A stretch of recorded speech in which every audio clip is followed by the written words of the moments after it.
سموحه. ايوه شوت يا عبد الله، جول يا عبد الله. الحراق عبد الله السعيد، حبيب الكل عبد الله السعيد، قذيفه من قذايف عبد الله. خلصت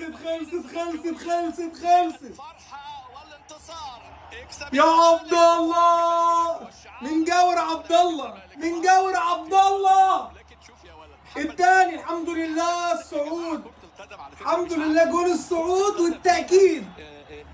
يا لهوي يا عبد الله، يا لهوي يا عبد الله. خلي بالك عبد الله، الجون ده هيعمل بواسير.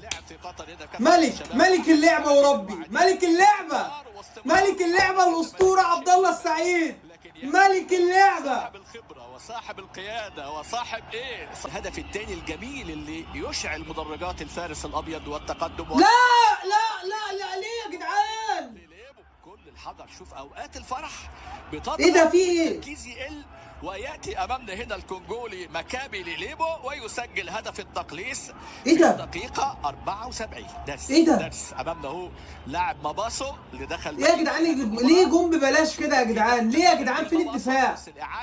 فين المدافعين؟ اللي جابها على فكرة رقم 19 اللي سجلها امامنا اهو ركنيه من جانب هو بزرع يا جدعان هينط يجيب الكرة بدماغه يعني قدام الحيوان ده ازاي يعني؟ لاعبي نادي الزمالك. بص هنا ما بين شيكو بنزا وما بين الويتش، ملوش لازمه يا جدعان، ملوش لازمه. كنا خلاص تمام. ليه كده؟ ليه؟ من الانجولي راحت للكونجولي وسجل لليبو الهدف اللي يقلص بيه النتيجه 2-1 وبقت المباراه مفخخه. وخلي بالك من ملوش لازمه والله، جون ملوش لازمه. وهذه المباراه